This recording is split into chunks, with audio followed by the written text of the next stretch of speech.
Hello there! Welcome to my show, COVID-19 Update by Heerak. And we are here today in Wild Wild West because, as you know, today is National Day of the American Cowboy. Yeah. As you know, westward expansion gave us most of our land, and westward expansion involved a lot of people who were cowboys herding cattle in the wild, wild west. Yes, that's what the legends are made of. You know, which boy hasn't played cowboy at some point, right?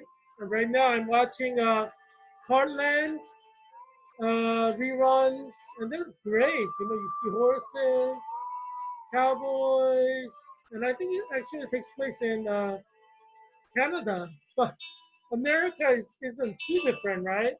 Um, yes, it's a Canadian version of the American cowboy, so maybe you could say a Canadian cowboy. But yeah, American West, Wild Wild West should be celebrated. So I honor you, all the cowboys out there and cowgirls out there, who still are holding fast to the American tradition, American heritage. That's what dreams are made of. Unfortunately, American dream has turned into a nightmare. We have over 1,000 deaths every day, and that was no different in the last 24 hours. We had 1,084 deaths. Yes.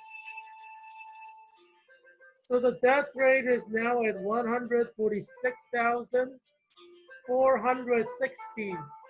Do you get the feeling a lot of people are underestimating how many people are going to die? Because I think one of the reliable healthcare companies said we'll reach around 145,000 mid-August. I mean, we beat that by so many days. By mid-August, we'll have like far more than that. And death rate is accelerating. And so it's not going to stay the same at 1,000 per day. It's going to start going up to 2,000 per day, 3,000 per day, 4,000 per day. So there's going to be an acceleration of the death rate. Um, yeah, it's unfortunate. One of the reasons why we are having sharp increase in death, and we can look forward to even higher, is because we have a lot of cases, over 60,000 cases every day. So our cases are at 4,177,915 cases. Yes. So I want to share some photos with you from Georgetown. Georgetown University is going to open to faculty and staff on Monday. Um, I thought, wow, Georgetown is beginning to open. So, nostalgia set in. So I want to share some photos with you. So you have below me photo of executive board members at Georgetown Collaborative Diplomacy Initiative. We took that photo in August. We shared a nice meal, Chinese meal at Georgetown. Next to that is a photo of me with Christy. She is like my person in Georgetown Collaborative, Georgetown Graduate Student Government, GradGov. So Christy's like my person. I really like her, and so she's the director of alumni relations, and I was the vice president. So both of us, we started together in May, and our academic year ends in May. So our term ended in May. So we went from May to May. The new Grad Cup executive board members are now running things. because it's a new term. Generally, we go from May to May. So, my term's over, Christie's term's over, but, we had a nice academic year running Georgetown student government. Yeah, I've done a lot. You know, I'm known as the social, the fun guy in graduate student government. So, everybody knows me. I'm popular. Um, yeah, people love me. What can I say? Um, I'm a master's student at Georgetown University School of Nursing and Health Studies, and I'm in the CNL program, CNL. And I took my CNL national certification exam last week, Monday, and passed. I was the first person in my cohort, 2020 CNL cohort at Georgetown University to pass. And I've heard like a lot of other people pass, which is so exciting. Grant passed, Lena passed, Sally passed. A lot of people passed so far, so I'm really excited. Yeah, it's sad when people get drunk and start hitting people. It is a sad thing. And so I love the Wild Wild West, but one of the things that I think is a bad thing is like, people getting drunk. And people getting drunk is always bad. And obviously, even during a COVID-19 era, there are people who get drunk and have drunk driving, and it's really sad. I support mothers against drunk driving. I'm against drunk driving. Obviously you shouldn't get drunk because being drunk, you can endanger a lot of people's lives. And one of the things that I'm actively involved with at Georgetown is Hoyathon. I'm an executive board member of Hoyathon.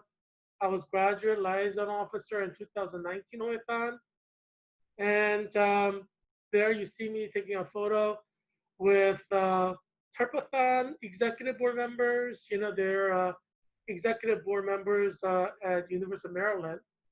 Danceathon for National Children's Hospital.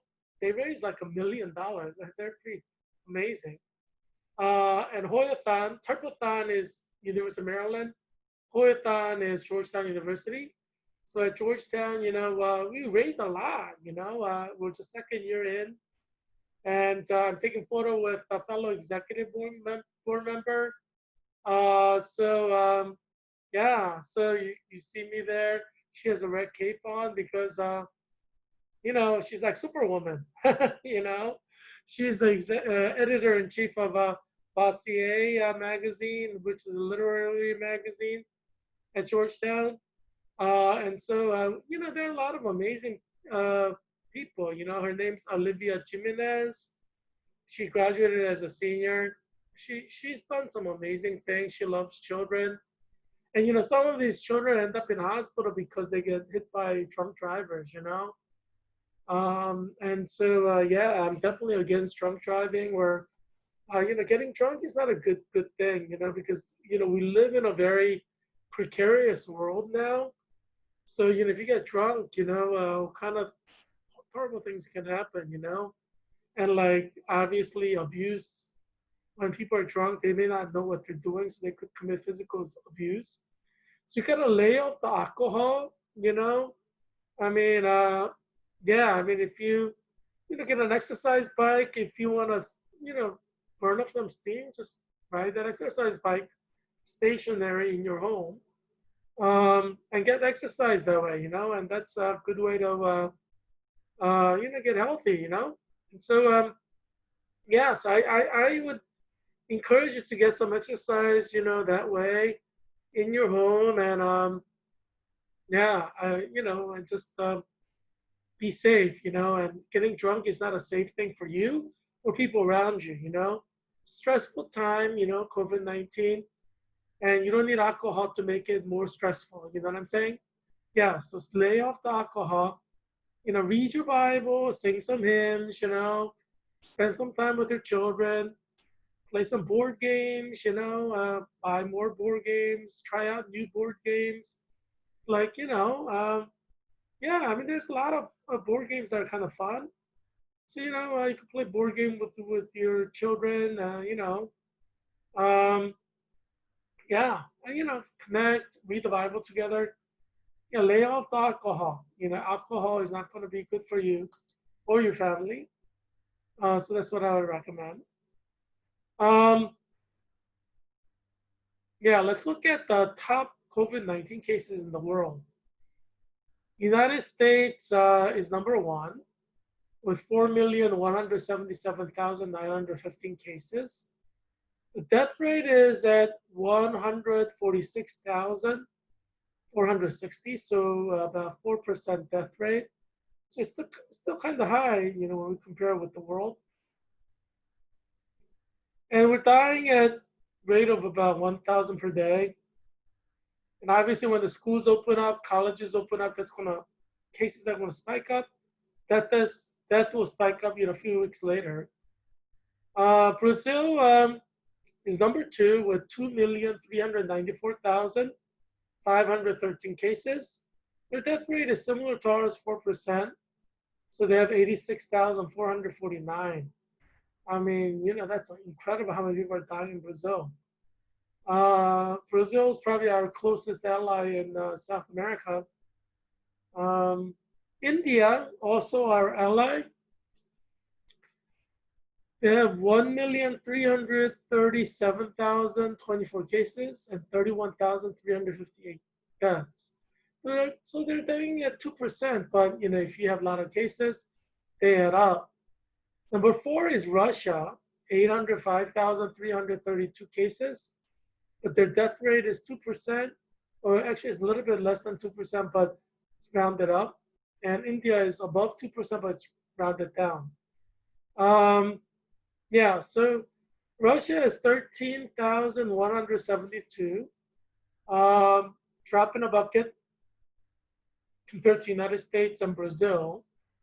How about South Africa? It's like number five with 434,200 cases and 6,655 deaths. That's 2%.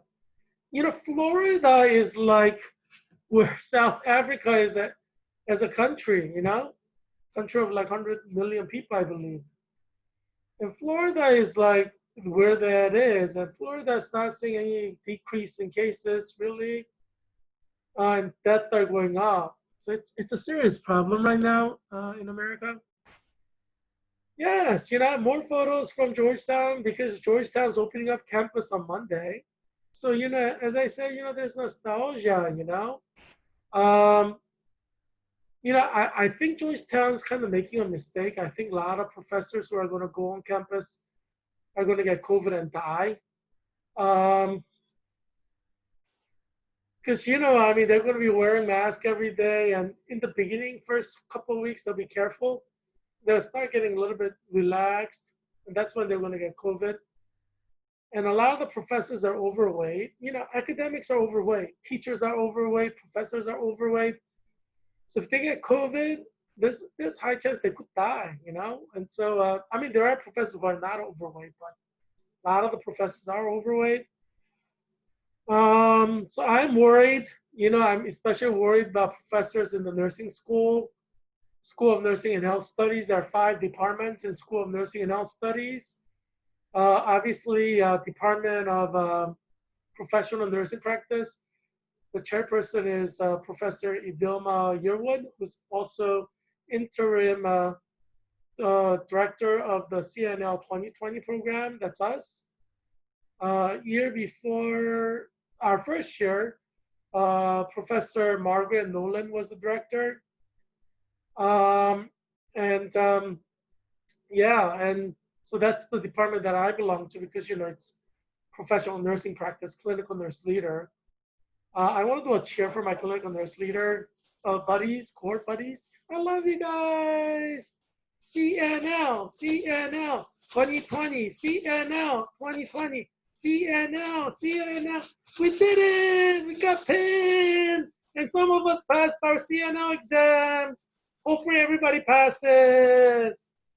So next week, I guess who's taking the CNL exam next week? Billy? Billy's going to take CNL exam next week, I believe, and Kelsey's, I think she said she's going to take CNL exam next week. There's several people taking CNL exam next week. I'm hoping everybody will pass. Yeah, I don't know if there's anybody who flunked or not, because I know people who passed, but if people flunk, they probably won't tell you. So, although I understand that Professor Idima Yearwood will get all the results sent by Commission on Nursing Certification, CNC, that administers CNL National Certification Exam. So she will get all the results. I think the testing period began when I took my test last Monday. The testing period closes like first or second week of August. And I think after the test period ends, CNC gathers all the information and sends to the director of, the chairwoman, who's Dr. Dilma Yearwood. So she will know who passed and who failed, but she'll get all the results. But I guess eventually we'll all find out. It's a small world. There's no secrets in the world, as you know. Everybody talks. Everybody talks, and especially during COVID-19 era, people talk more because you can't really do things, so people talk. So the level of gossip is really high during COVID-19. Everybody's talking, and yeah, there's like just people talk about, there's nothing else to do, right? I mean, when there's no COVID, you could go and you could go to the beach. Oh, well, you can still go to the beach, but you go to the movie theater, you can go bowling, you go to the bar, you go to the restaurant, you go to the mall, you can go shopping. There's a lot of stuff you can do. But during COVID-19, there really isn't that much you can do. So a lot of people gossip. So if during normal times you thought people gossiped a lot, that doesn't compare to how much people are gossiping now.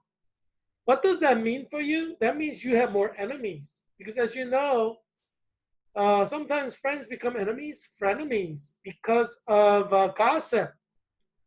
And everybody is looking to nitpick your faults. You know how people are always looking to nitpick your faults? Even before pre-COVID, COVID-19, people were trying to nitpick your faults. But now there's nothing else to do. So everybody's like kind of scrutinizing everyone else.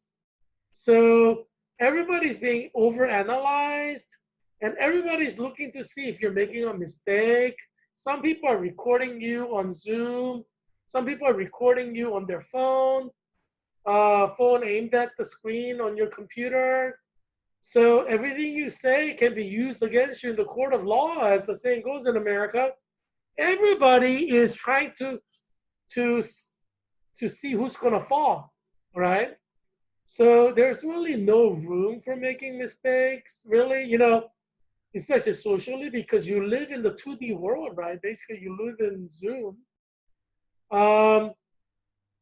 Yeah, so if you make a mistake, I mean, geez, it's not like during normal times, pre-COVID-19 times, where you make a social mistake or you make a professional mistake, you could smooth it over coffee or over beer or over wine, over a meal, just like dropping by that person's office, just, casually dropping by on the way to the bathroom, so to speak, and then smoothing things over. Things are easier to smooth over when you're like physically in a place, right? But because you could die if you catch COVID, especially if you're overweight. Some studies say you have 40% more chance of dying. Some people say 80%. People vary, but if you're overweight, you have high chance of dying. And most of the professors are overweight. Most of the teachers are overweight, just because when you're sitting down doing research, obviously you're going to gain weight. It's not a high activity situation where you're going to lose weight, right? And so you're looking at very, very bad environment socially and professionally if you do something that people will judge you for. I mean, there will be people who will be destroyed in COVID-19 era, whereas they would not have been destroyed pre-COVID. It's like kryptonite. Even the most socially powerful people are very vulnerable in COVID-19 era because, these social butterflies, they can fly around anywhere and socialize with everybody. They can smooth things over. They can't do that during COVID-19. You can't just fly over to people in your office building or in your university campus or in your neighborhood. You can't just like drop by and say hello, drop by for tea or lunch. You can't coffee. You can't just do that. So social butterflies are now basically their wings are clipped right now. They can't fly. All they could do is crawl. Social butterflies. So COVID-19 is hell for social butterflies because you can't. You only thing you could do is crawl. You can't even walk, really, right? You can't walk up close to people and start talking to them. So when there was no COVID, you could walk up close to people, kind of whisper things in, and wink at them and stuff like that. Now you're wearing a mask. I mean, even if you wink, it's hard to see the expression. You know what I'm saying? I mean, you can't make the facial expressions with a mask on. You can't send subliminal messages or nonverbal messages with a mask on. You can't make facial expressions and expect people to catch what you're saying. Whereas pre-COVID-19, you could make facial expressions. People could look at your face and, the picture is worth 1,000 words. They could understand what you're saying. But nonverbal communication doesn't work anymore because you're wearing a mask. It's a mandatory thing. When you're at Georgetown, you got to wear a mask. You can't do facial expressions, communicate through facial expressions anymore. You cannot do nonverbal communication anymore. That's like impossible. So people who use nonverbal communication as a political tool or communication tool, you're done. Yeah. There's no way to use your nonverbal communication. 99% of your nonverbal communication you can't use. Maybe like 90%, but you can still lean in to show that you're interested. But, if you lean in without a smile and with a mask on, you could frighten the guy, or frighten the person, So it may have an adverse effect. Whereas if you're making eye contact and you're smiling or, you have a whole facial expression, you're not threatening, but you're wearing a mask. It's a little bit threatening to the people when you move in. Yeah, because people don't like the unknown. They don't know what you look like. They don't know whether you're smiling or they don't know what you're doing underneath the mask. So that immediately puts like the fear factor. So you cannot use your nonverbal communication anymore because it could get misinterpreted because you're wearing a mask, which is mandatory. So yeah, so nonverbal communication is out the window, basically. So you social butterflies out there, I feel bad for you because your wing has been clipped. You can no longer be the queen bee, social butterfly. COVID-19 era is when social butterflies are no longer special because you cannot do special things. You cannot invite people to lunch. You cannot go out for coffee during, break time, smooth things over. That's how people talk and communicate, right? You go for drinks, you can't do any of that anymore. Yeah. So you social butterfly, your days are over, which is sad because that's a lot of managers, a lot of CEOs, a lot of presidents, that's how they socialize with each other. And, their primary mode of smoothing things over is gone. Yeah, I mean, we're talking about a fundamental shift in management processes, fundamental shift in networking, because you generally network informally, right? Those are the most effective networking. You can't be informal anymore. You have to make a reservation to meet in Zoom. Everything is formal now, right? The fact that you have to like make an appointment to see them, I mean, you can't just like casually like pass by in the hallway or drop by their room, if there's a shindig, oh, hey, come to the coffee hour. You just drop by the coffee hour and there's casual coffee hour conversation. Like I'm a member of the French club, I'm a member of the German club. So if there's a social activity, like coffee hour, I can just drop by and say hello. But yeah, you can no longer do that. So because there's COVID-19. So so you social butterflies out there, I feel bad for you. Look how social I am. I'm like friendly with everybody. And Megan LeSavage, who was the president of Graduate Student Nurses Association at Georgetown in cohort 2019, CNL. She's working now at the NICU, Neo-Intensive Care Unit in National Children's Hospital.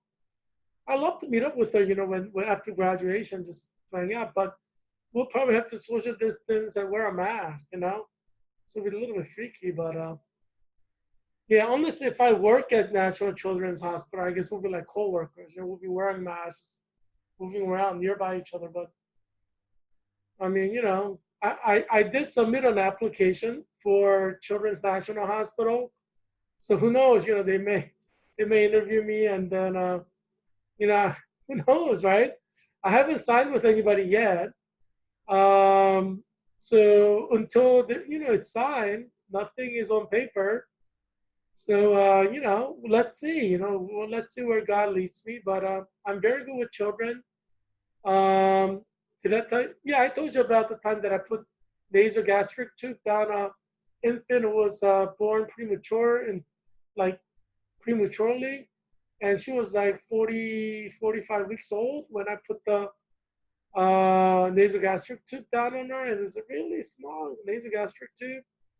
And I fed her, and then I took care of her for the whole shift. I was really, really good at it. And when I put nasogastric tubes, I did it in one shot, no problems. So I'm really good at those things, putting nasogastric tubes in, and yeah. So it's yeah. I mean, so whichever hospital where I start to work in August, it's very lucky. I'm blessed. But yeah, Megan LeSavage, she's there, and that's her best friend from the previous cohort. She's really, really smart. But yeah, so Megan, she's nice. She loves animals, especially dogs. Yeah. So yeah, Megan was telling me over lunch. We went out for lunch, and she was telling me about uh, some interesting stuff. I learned a lot. About dogs, and also like she was working. I guess before graduating from Georgetown, she worked like at Children's National Hospital for like a year. So she really wanted to go there. I'm so glad she went to NICU where she wanted to go. That was like her first choice job. So I'm so glad that she got that. Yeah. Um, yeah, and I have my friend on the left side of that from Latin America. She was a journalist. She's doing her master's at McCourt School of Public Policy in Georgetown. And underneath that, she's from Belgium. She's doing her PhD in Latin American Studies, although she's from Belgium. Um, yeah, and then there I am with beach ball, a smaller version of it than this one. But yeah, so who'd have thought, at that time when I took that photo, which was like in the fall, that, like 8, 9 months, maybe 10 months, 8, 9, 10 months later, I'll be here, I'm here, holding this small beach ball and trying to save your life and your children's lives, Yeah, who'd have thought that would have ever happened, Life is just so unpredictable, ain't it? You know, I mean, life is unpredictable to start, but this COVID-19, I think, struck everybody out of the blue. I think people just got shocked by COVID-19. You know, something that no one expected. Um, and World Health Organization is saying that this is forever. COVID-19 is forever. As you know, I'm Heerak Christian Kim, independent candidate for U.S. Congress and Virginia State District. I'm predicting that at least 10,000 nurses will die by Christmas 2020. Because we have flu season coming, that's going to kill a lot of people. I'm thinking maybe even 1 million people per month, because we have 50 states, so we could easily get there. It's a big country with 330 million people. Yeah. So let's look at the articles. I thought maybe we should start counting the deaths of different states, because your death rate is beginning to rise. As I predicted, and then some of the states may go up to like 1,000 deaths per day. So I thought it's a good thing to start counting how many people are dying per state, and then we can trace that. Yeah, so like California has like a lot of death. For today, we see probably the highest or close to highest. And obviously within California is the highest. So the article reads, California reports highest number of single-day COVID-19 deaths. That's from today, July 25th, 2020, on CNN by staff. And the quote is, California reported its highest number of coronavirus deaths with 159 in a single day, according to data from the California Department of Public Health. Obviously, it's going to keep rising. Do you remember when California had like thousands of cases? We're like, read the news or watch the news, and they're like, oh, California has the highest number of cases. And then several days later, oh, California just broke its own record. They kept doing that for like several weeks. Do you remember? And they went over 10,000 cases. So it's going to be like that with the death as well. They're saying now that 159 broke California's record, but it's going to be broken again and again and again. And here at Christian Kim, that's who I am, independent candidate for U.S. Congress in Virginia State District. I'm predicting that California can have up to 1,000 deaths per day. I think they'll get there, because look at how many cases they have, They're going to end up in death eventually, right? A lot of people in the hospital. Number of people in the hospital will increase. So I don't think I'm being unreasonable saying that California will have like 1,000 cases. I think it could definitely happen. Arizona is a surprise, because, California had like 10,000 cases or more per day, but Arizona hit like 5,000, but it's between 3,000 and 5,000. But its death rate is really high, almost disproportionately high. So I'm thinking maybe Arizona could also go to 1,000 deaths per day, even though they haven't hit 10,000. Because, some states will have 4% die, some states will have 10% die, So even if you have fewer cases, if you have 10% dying, you could have 5,000 cases and have the same number of deaths as states that have 10,000 cases if you have death rate is like twice, Like one state is 8%, one state is 4%. You know what I'm saying? So Arizona records 3,748 new COVID-19 cases, 144 deaths. So, yeah. So that's from News for Tucson by staff. And so the significant quote is, that brings the state's documented totals to 160,041 confirmed cases of COVID-19 and 3,286 known deaths. This is no joke, right? If you have a case in every county, it's going to spread like wildfire. Yeah. I mean, you should calculate the possibility that one third of your state could die from COVID. That's possible. I'm hoping that no state will experience that, but you may have more than one state experience that. It's a possibility, especially in flu season. We don't know what's going to happen in the flu season. Yes, it's very worrisome. The third place is Florida. They had less deaths than Arizona, you can see. Florida Department of Health reports over 12,000 new COVID-19 cases. So their cases are like four times, or yeah, like almost four times Arizona's, but their death rate is lower than Arizona's, right? So it's from Click Orlando by Thomas Matavia. And the significant quote from there is, the Florida Department of Health on Saturday reported 12,199 new cases of COVID-19, as well as 126 new deaths. Like that's in 24 hours, right? So think about this. If you have 50 states with average of 100 deaths, you have 5,000 deaths per day. So when I say that I'm predicting 10,000 deaths per day in summer sometime, I don't think I'm being too unreasonable, because all you need is like average of 200 deaths per state for 50 states. And you know how many people are dying right now in America, and the numbers are growing? There are many states with 1,000 cases. There are many states with 2,000 cases, like Alabama and Ohio. They are like around 2,000 cases.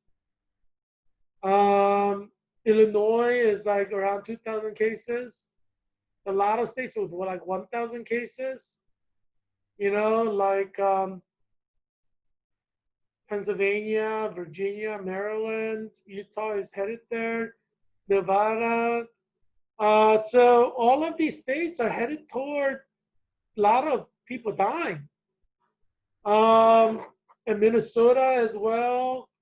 I mean, over 50% of America's states are headed to a situation not so different from Arizona. So if you have average of like 100 deaths per state, that's easily doable. You're going to have 5,000 deaths per day. If you have average of 200 deaths per state, you're going to have 10,000 Americans dying per day. That's definitely possible during summer 2020, like in July or August. That's definitely possible. Because look at these three states, they're headed to 200 deaths each. They're going to surpass that. And, there are other states that are slowly headed there. They're lagging behind. They're laggards, but they're going to get there. So, yeah, I mean, I don't think I'm being unreasonable saying there could be 10,000 deaths. Obviously, I don't want there to be 10,000 deaths. I don't want there to be any death. But, reality is reality. Cases are going to end up in death. That's the reason why President Trump canceled the National Republican Convention in Jacksonville, Florida, because he realized he's a smart businessman. He didn't survive in the business world by being stupid, right? So he's realizing that it's getting worse. It's not getting better.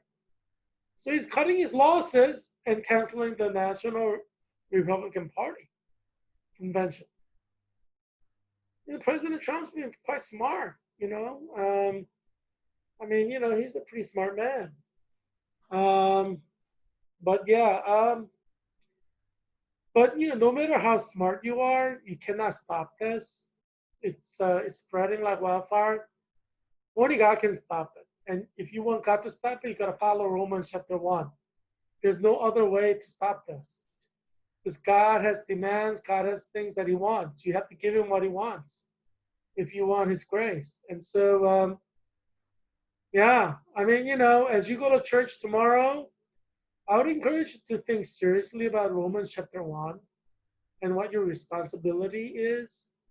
because you have to follow Romans chapter 1 to avoid the wrath of God that God himself promises in Romans chapter 1. And God keeps his promises. So I would encourage you to study that carefully tomorrow as a church with fellow Christians. And if you're a pastor, you need to discuss this because it's in the New Testament and it's a promise that God made. So it's important that your church members observe Romans chapter 1. You need to be a little bit more proactive about this. So I hope that I could get a 5 from all of you out there on the screen. Please read Romans chapter 1 for yourself, and then let the Holy Spirit talk to you. What is the passage saying? I mean, it's literal. I mean, it's self-explanatory, but you need to read it for yourself and let the Holy Spirit speak to you. I want this COVID-19 to go away, and the only person who could do that is God. And Romans chapter 1 is what God has given us. And he promised us wrath of God. I mean, if we want this wrath of God lifted from America, we need to observe Romans chapter 1 as individual, as a community, and as a nation, and as a church. You have to do your part. It's very, very important.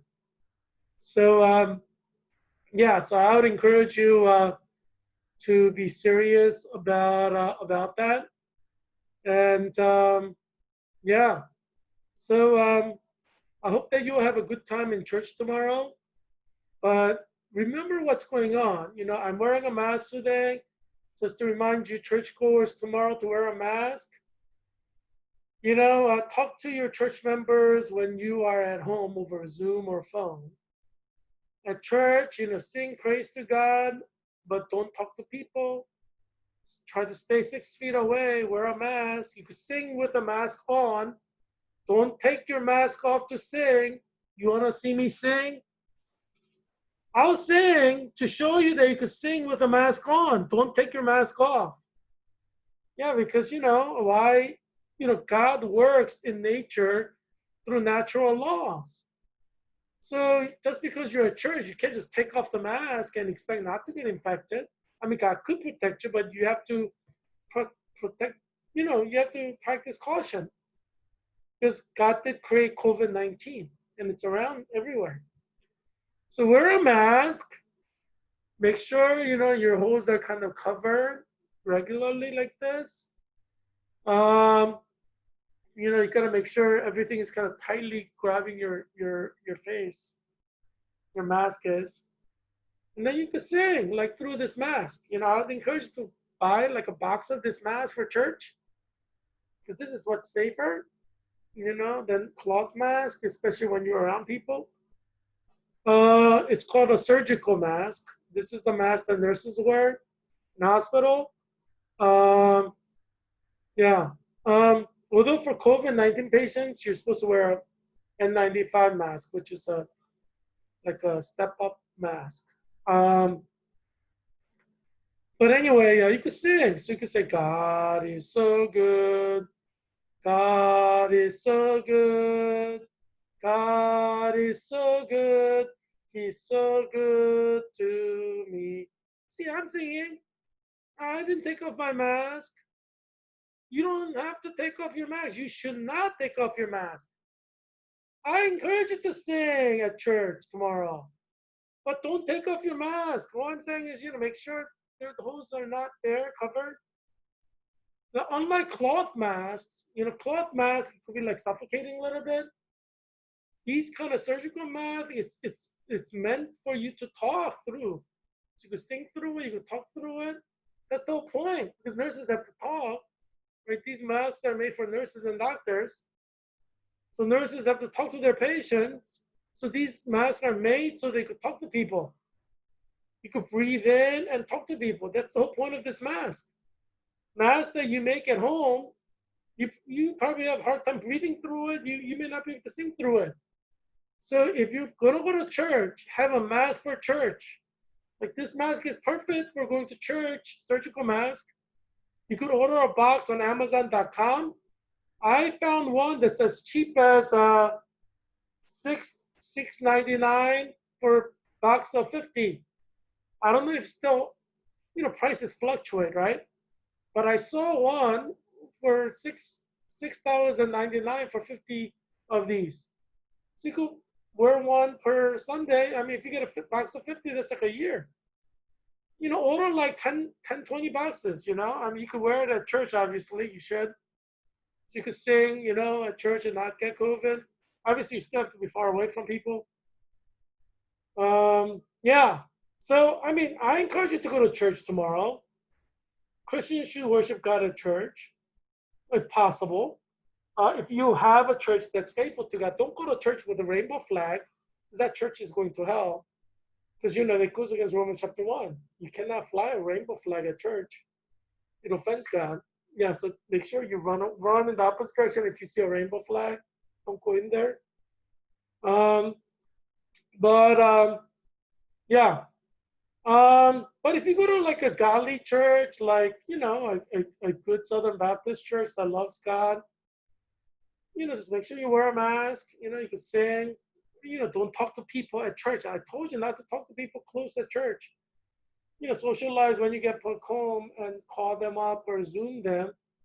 At church on Sunday, worship God, sing hymns, but don't talk to people. Because, you don't want to talk to people closer than 6 feet, even with a mask on. It's too risky. So, yeah, everybody should face the front and sing. Try to have 6 feet between you two if you can.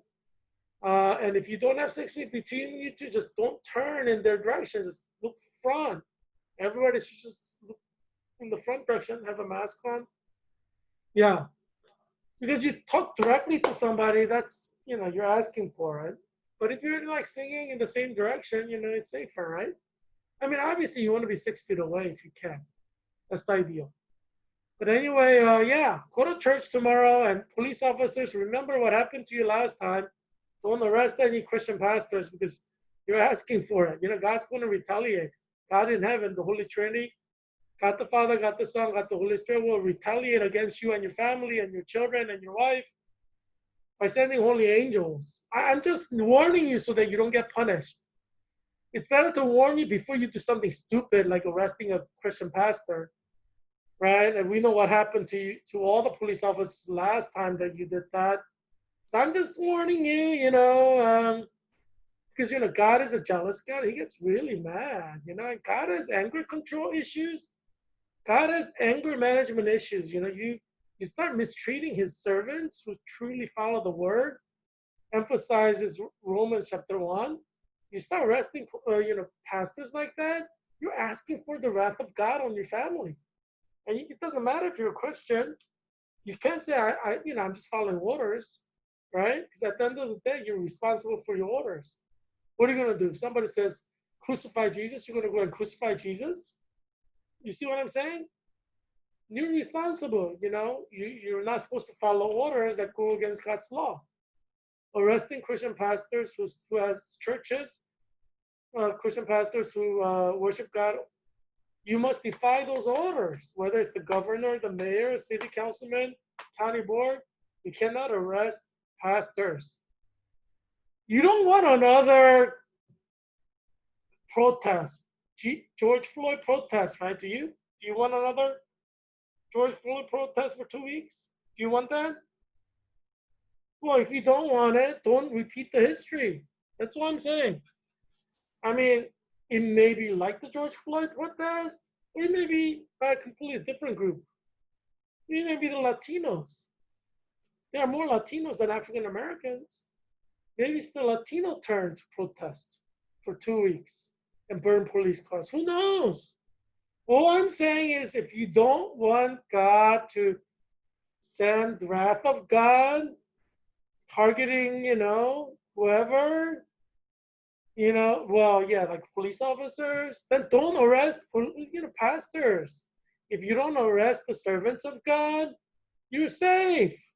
But if you arrest the servants of God, the Holy Trinity will probably retaliate by starting some kind of a, George Floyd event, 2.0, which could be far worse. At least, the George Floyd protest did not, fire at the police officers. Well, I've heard some did, but by and large, they weren't targeting police officers, the people. They were targeting the police cars. But obviously, there's no guarantees. George Floyd protest 2.0, or, protest, let's call it COVID protest 2.0. Because we don't know which ethnic group's going to protest. It could be the Hispanics. We don't know. We don't know. I mean, it could be African Americans again. It could be a combination of different groups, But, if you arrest like Christian pastors for worshiping God and you say, I'm following orders, angels of God will say, we're just following orders. You know what I'm saying? It goes both ways. So, yeah. Yeah, so just, so you could even sneeze inside this mask. Yeah. So, yeah. So if you're a police officer, make sure you do not arrest servants of God, Christian pastors who open churches. Yes, they may be not obeying the governor or the mayor or the city councilman, but you should not arrest them because it's against God's law to arrest Christian pastors who open churches. There have been Christian pastors who were arrested for violating federal law in Russia, China. They were thrown in prison. Some of them died in prison. You would be responsible if you arrest a pastor and he dies in prison. You are responsible for killing a Christian pastor. He becomes a Christian martyr. Do you know that? If you arrest, let's say, a Christian pastor tomorrow, and he goes to your jail, and he dies in your jail, he is by definition a Christian martyr because he held a church open for worship, and he was arrested for his faith, what he's supposed to do as a pastor of a church, and you arrested him, and he dies in prison. He died as a martyr for Christ. He enters into glory with the crown of righteousness that is promised to martyrs in Revelations. You're the one who's responsible for killing the saint of God.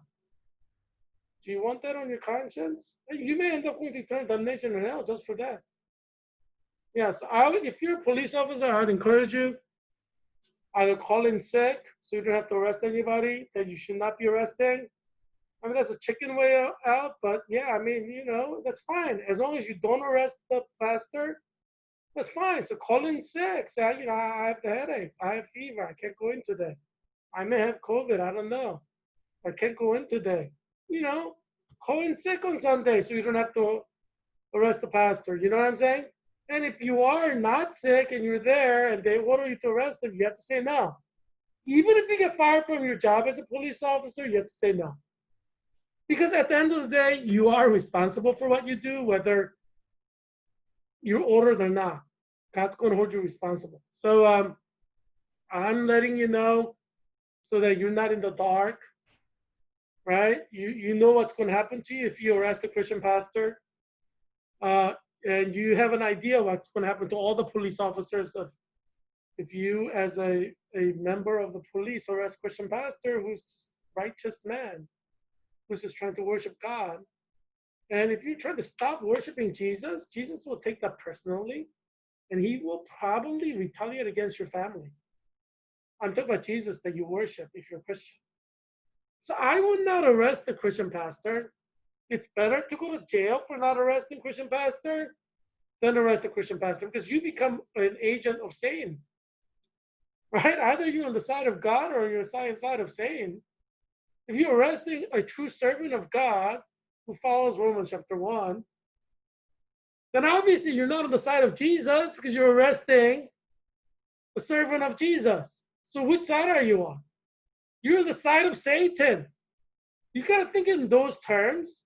You're either with Jesus or you're against Jesus. Jesus said it in the gospel. He says, you're either for me or against me. There's no in between.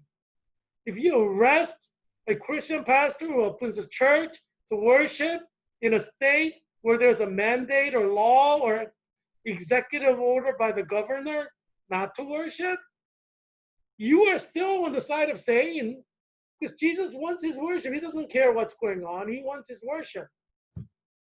Jesus is a little bit selfish that way. He wants his worship. Do you remember what happened when the poor woman saved her money, bought oil, and poured it over Jesus's feet, and then wiped it with her hair? In one shot, she threw away 2 months of salary, wages. And she's like, poor woman. She's not a rich woman. And Judas Iscariot is like, you could have used that money to feed the poor. Why did you waste that money? Right? So typical of people who don't love Jesus. Like, why are you building such a beautiful church? It's better to use that money to give to the poor. You know, people don't love Jesus that much. That's the problem, right? Of course, it's better to let poor people starve and die of hunger and build a beautiful church. That's more important. Let's get priorities straight. Feeding the hungry is not as important as building a beautiful church for Jesus. Because we're talking about worship. And truly, poor people rather die to build a beautiful church for Jesus than eat food in order that church doesn't get built. True Christians would rather die of hunger to build a beautiful, magnificent church for Jesus, like St. Peter's Basilica in Rome, than eat food and live. That's the mark of a true Christian. It's kind of like, gift of Magi. Do you know the gift of Magi? O. Henry's story. There's a boy who loves a girl. And this boy wants to marry her, and he has a watch. That's his only valuable thing. And she is beautiful and loves him and wants to marry him. She has long, beautiful hair like Megan LaSavage over there.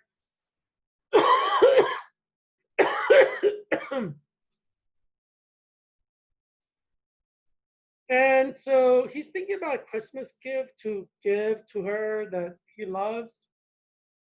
He wants to get her a comb for her nice hair so she could make it look more and more silky by brushing it.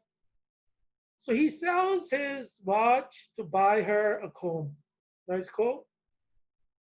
She wants to give him something valuable because she loves him.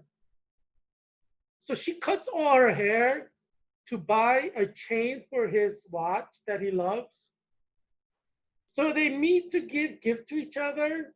So she gives him a chain, golden chain for his watch. And he doesn't have the watch because he sold his watch to buy a comb for her hair, but she doesn't have hair anymore because she sold her hair to buy him a chain. That's what love is. So the poorest Christians have no problem going hungry to build God a beautiful church. That is a mark of a true Christian.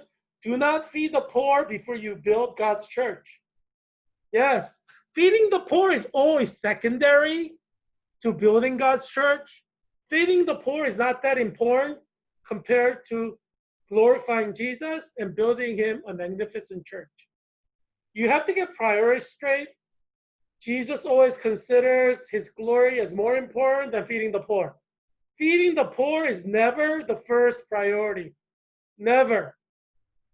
For the Christian church, for Christians, glorifying Jesus is the first priority. Feeding the poor comes second. That's why we build God's house, God's church first, before starting to focus on feeding the poor. That's not that important compared to building God, the beautiful church. Obviously, Judas Iscariot did not understand this very important principle.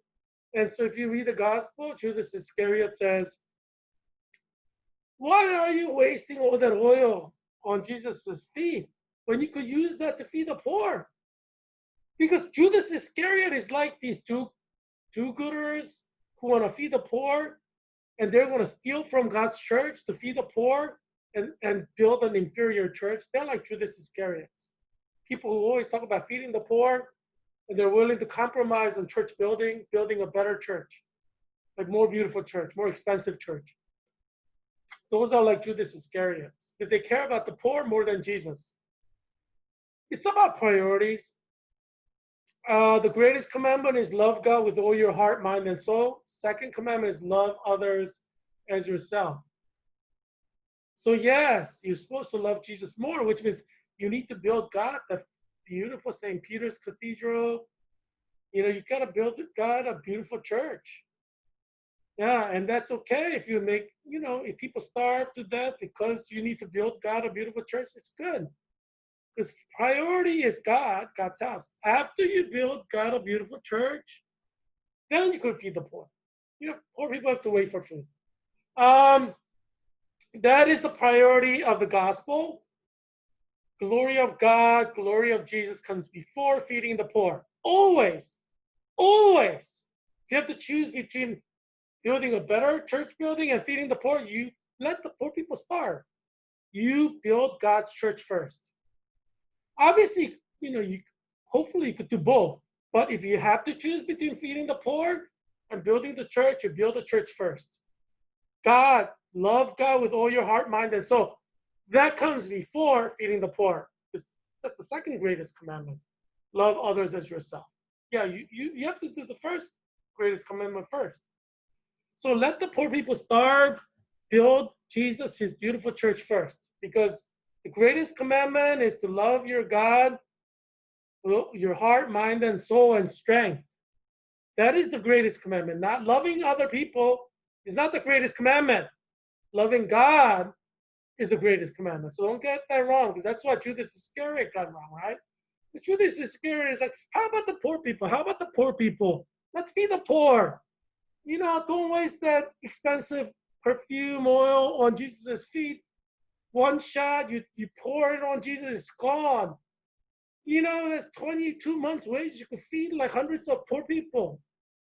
And Jesus, you know what Jesus said? Jesus did not say, oh, you're right, Judas Iscariot, let's feed the poor. Jesus doesn't care about that.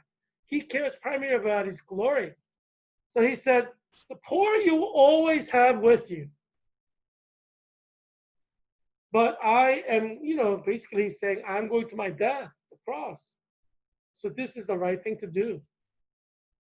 And Judas Iscariot was all, you know, like upset and, oh, the poor people are important.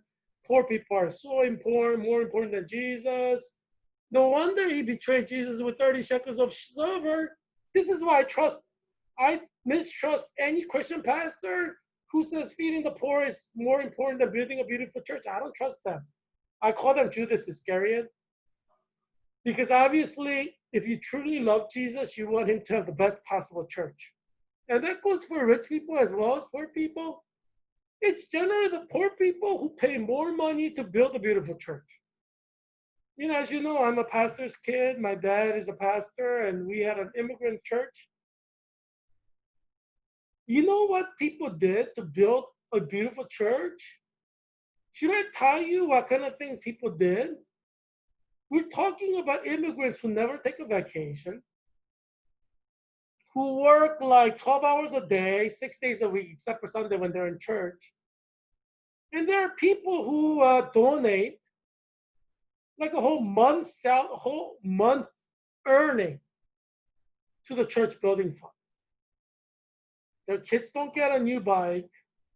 They don't get a new roof so that they could build God a beautiful church. And that's not just my church. It's like that in all the Korean churches in America.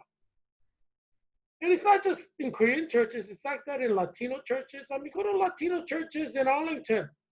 Do you think there are Hispanic Christians who rather build themselves stuff before they build God stuff? No. There are a lot of Latino Christians in Arlington, Alexandria Falls Church, and Fairfax County. They're going to give God the best before they give themselves anything.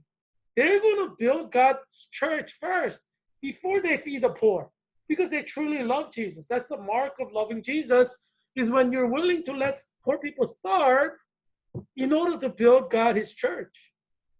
That's what love is, right? When you love a girl, what do? You give her the very best, even if you can't have that, even if, you lose out on a lot, because that's sign of love. What is love? When you say you love Jesus, what does that mean? That means you prioritize Jesus. You're not prioritizing Jesus when you're prioritizing the poor. People who prioritize the poor over Jesus don't really love Jesus. It's like Judas Iscariot. He said he loves Jesus, but he gets all huffy and puffy when you spend, $20,000 at one shot at Jesus.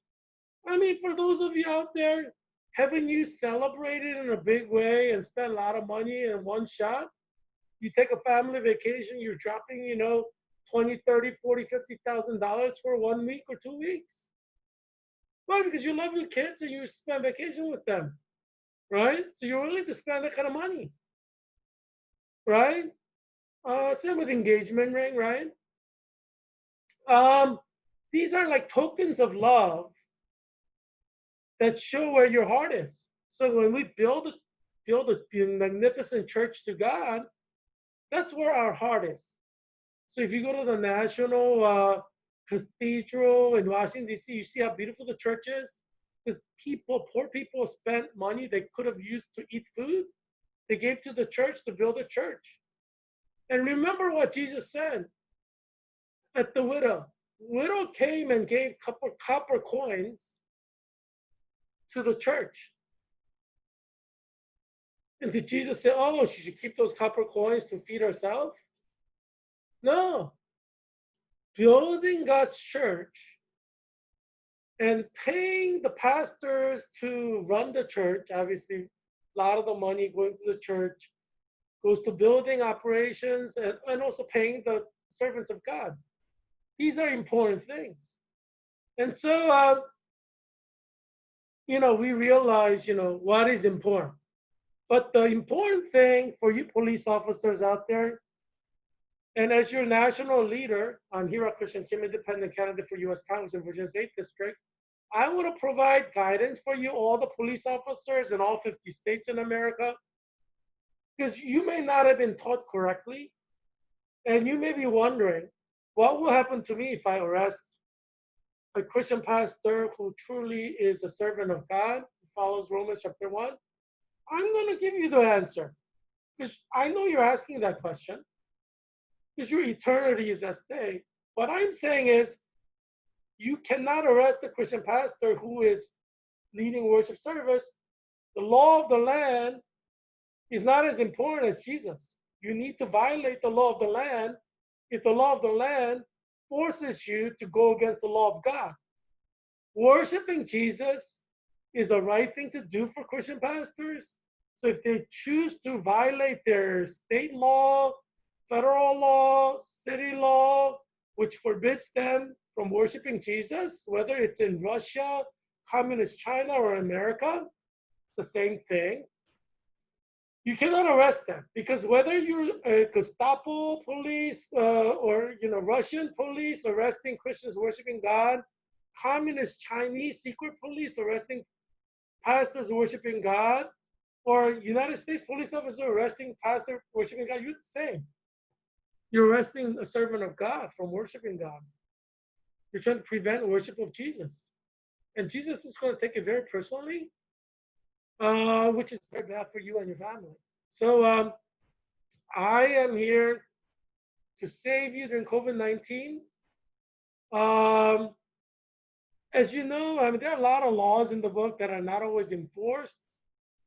And the fact that you're thinking that this should be enforced right now, right away, that shows what kind of state you're in, right? When Christian pastor leads Christian worship, turn the blind eye, let them worship, right? Do you want to be that guy that stands against Jesus Christ and stands for Satan? For God's sake, don't be stupid. I mean, how could you justify arresting a Christian pastor worshiping Jesus? There's no way to justify that. There is absolutely no way to justify that. Zero justification for arresting a Christian pastor or Christians for worshiping Jesus. Of course, communist Chinese are going to find a reason to arrest them. Oh, they're against, national security. Oh, they're threatening our society. Oh, they're a hazard. They're too dangerous. Blah blah blah blah blah blah blah blah blah blah blah. Yeah, there is no excuse. So I know you've been wondering about this. I'm going to give you a conclusive ruling on this. Ruling from the Bible, and that is self-explanatory. You do not arrest Christian pastors who are leading worship service. You don't. Even if you have to go to jail for not arresting them, you gotta go to jail. That's your Christian duty. Yeah, and we call that civil disobedience in America, as you know. They want you to arrest a Christian pastor. You have to practice your civil disobedience. It goes against your conscience. You gotta refuse. If you go to jail, that's fine. Trust in God. Yeah, you cannot go against God. I mean, do you want to lose your eternal life? Don't be stupid. Call in sick. Don't show up on Sunday in police department if you're afraid. That's fine. Just don't arrest the police. Don't arrest Christian pastors for worshiping God. Then you're the persecutor. You're the persecutor of the Christian faith. Do you want to be known as the persecutor of Christian faith? Do you know how God retaliated against the police last time, right? Obviously, I stand with the police, but God doesn't always want to stand with the police. If police arrest his servants, God's going to retaliate against the police. That's just the way God is. God is very, very vindictive. God has an anger management issue, and he has like invisible angels to enforce stuff. He can make things happen, out of the blue, like with George Floyd. I mean, things can happen out of the blue. And you would never think that, one person could trigger a 2 weeks of unrest in every state. But it can. It could be worse than what we saw. At least they didn't take your life. It was just like a warning from God. But, you got to remember, protests can evolve. You don't know what's going to happen next time. You don't know which ethnic group will be protesting. You don't know what's going to be the triggering event. You have no idea what's going to happen. But, one thing you can be 100% sure of is God will respond because, he's like that. God's like that. Read the Bible, and I encourage every police officer to read your Bible because you need to understand who God is, right? Yeah. If you act against God, yeah, God's going to retaliate with his invisible holy angels, and it's not going to be pretty. What happened with George Floyd, I would say, is just a warning shot from God, because how many police officers died? Hardly anyone.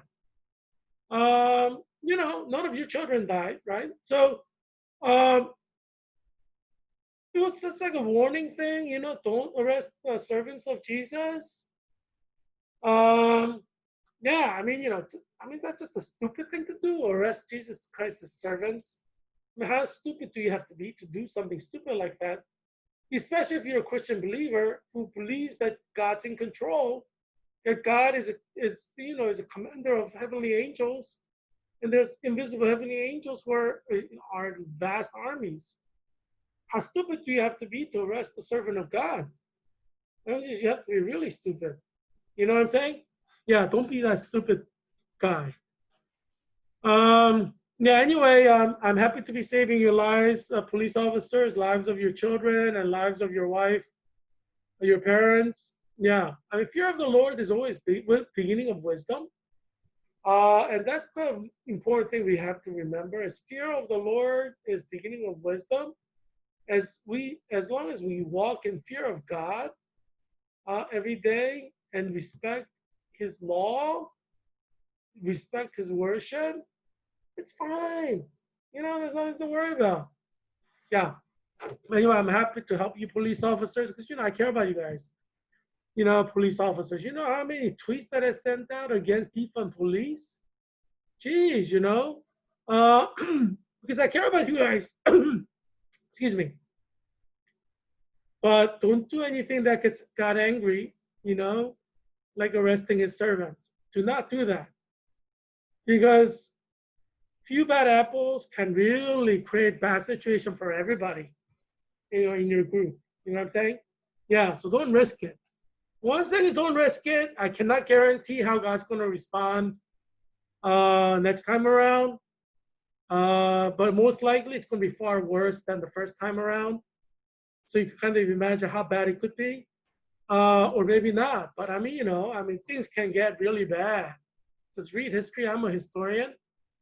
Heerak, Christian Kim, independent candidate for U.S. Congress in Virginia's 8th District, has been trained professionally as a historian in the PhD program at UCLA. So I could tell you how bad it can get. Maybe another time I'll talk about how bad things can get, like suddenly. Yeah. I mean, you'd be shocked at things that happen in history. It's shocking.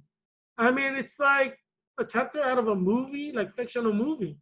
Things that can happen, like, I mean, you got a taste of that with George Floyd, right? 2 weeks of protest just because of one person's death. Things like that happen all the time in history. You know that? It's not like out of the ordinary. So, you shouldn't be surprised that happened because things like that happen all the time in history. It can happen again, like next week, 2 weeks from now, a month from now. Who knows, right? So, the important lesson is God's in control. Don't do anything to piss God off, right? Am I right or am I right? Right? Yeah. So don't believe in the liberal media. Don't believe in the liberal media because liberal media cannot save you. Yeah. So I'm glad that you stopped by today. I'm glad to share a message from the Bible in today's context, 2020 America context. Because I care about you police officers. I want you to be blessed, have a blessed and happy life and family life where your children grow up to be healthy and good Christians, and so I'm happy to share the message of the Word of God with you in that regard. Yeah, I mean, sometimes people commit wrong out of ignorance, but as you know, ignorance is never an excuse for violating God's law. Yeah. So so I'm happy to share with you so that you have knowledge. Knowledge is power. Power to live longer. Power to have a happier family. Yeah. So check back tomorrow. I have some more important stuff that will help you and your family. And as you know, I created this show to help you and your family survive COVID-19 and other things that happen, which can actually be worse than COVID-19. You know what I'm saying? It depends on the person's experience, right? There are things that are far worse than COVID-19 you can experience. So I want to save you from all of those too. So watch this show, and I look forward to seeing you tomorrow.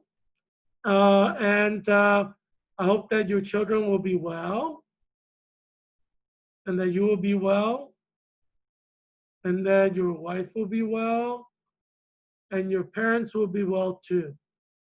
See you tomorrow. Bye.